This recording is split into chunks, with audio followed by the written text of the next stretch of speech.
Jay Runer here, and today we're in the 2017 Acura NSX. All I gotta say is this car, it's a challenge car. It's mainly high tier, mainly because it just doesn't have enough speed. You have to dump so much of your PI into handling because the car doesn't handle all that well for the S-Class to begin with. That there's really not much left for the top end of the car. But the car does accelerate really well. So we're here on Sebring, the full circuit, and well, I thought loading times have gotten better, but it seems like they haven't. But this car is not bad. The only saving grace is that it does accelerate really fast. Other than that, you're going to have struggles with cars that have more power than you in straightaways. And here we are on the takeoff, breaking out a little wild, because the torque is really high in this car compared to its horsepower. It's like 640, I think, and it only has 592 horsepower, so the torque is really high in this car. All right, coming into the second corner here. The brakes aren't bad, but they're not great either. So I happened to get a chance to start on pole, but now I'm getting a little anxious, pushing a little too hard because I know those cars can handle way better than mine, and I know those Porsche RSs are definitely going to outpower this car in straightaway. So I got to make as much distance as possible, and I think I braked a little too late. Nope, we got it. Going down in the first. Seems like a lot of the cars here lately I've been able to go down in the first and do a lot of work with it. You don't always want to go down in the first, but that wasn't a bad corner to do that in. Uh-oh, I braked late. Okay, it's not too bad. All right, going to lose some positions here to the RS Porsches and a Viper. I believe that's a Viper.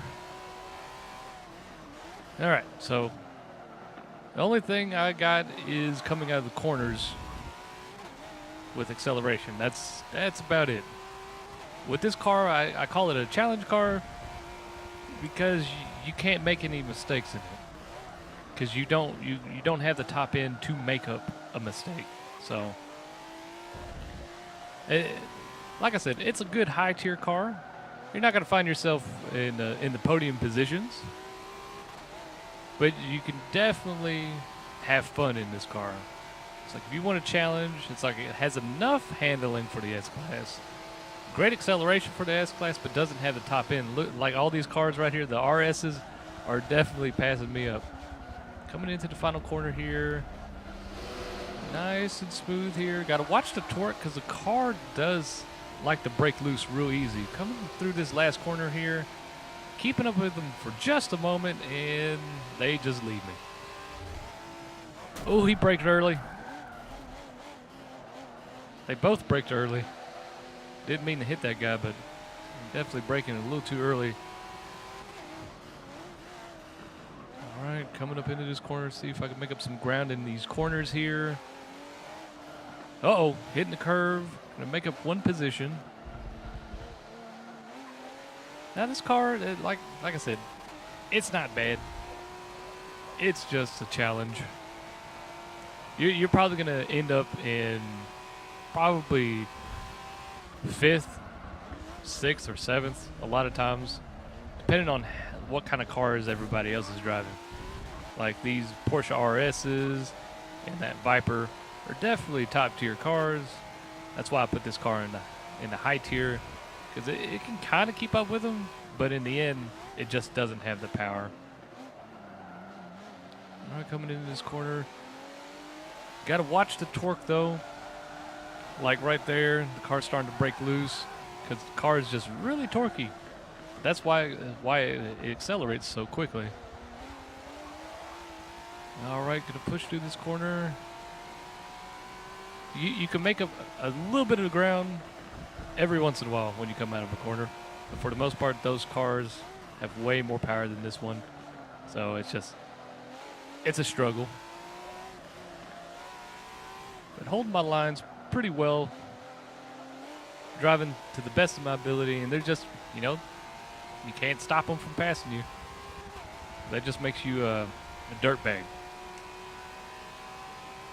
You just got to accept that, the car's not that good. You just got to drive the best you can. Oh, coming through this corner a little too hot. Pushing a little too hard. Downshifted maybe a little early. Got a saline behind me. Which that car is definitely a leaderboard car. If not leaderboard, it's top tier for sure. Because anyone who drives a saline in the S-Class hoppers definitely are in the first 3 positions. All right, a little bumping and grinding. Not respecting the space, but whatever. He may have a faster car, but that doesn't mean that he doesn't have to respect other drivers, which that's definitely a driving etiquette problem. Which driver's etiquette in Forza, what's that? Does that even exist? Gonna hold it in second for that corner, and it did really well. I think the last lap that I went down in the first is because I needed to slow down. So it was kind of like a quick fail-safe. All right. Love hearing the turbo on this thing, though. You can definitely hear that kind of like a Darth Vader. I don't even know what I'm saying anymore. We're trying to make up ground here. Saline definitely has it all. Handling, power, acceleration, braking. Looks like someone had fun with the signs over here. Oh, got a little bit of sim twitch right there. Hit that curve and it just unstabled the car. And yep, I lose a position. Not much I could do about that. All I could do is hold my lines and do the best I can to the very end, because this is the last lap. That is the one problem with this car, is that it's severely underpowered. Now, if you made a speed build out of this car, it would be okay. Definitely wouldn't be like the best speed car, but it'd be okay. Coming into this last corner here, getting a little sideways. Someone put a little pressure on me, but my acceleration is definitely going to pull away from them. And it looks like we're going to hold up 7th place. Oh, it looked like a Lamborghini was behind me. But yeah, Acura NSX. It's definitely a challenge car. If you want to challenge your driving ability, it's definitely a car that will challenge your driving ability. So, this has been Jay Runer. Like, subscribe, and thanks for watching.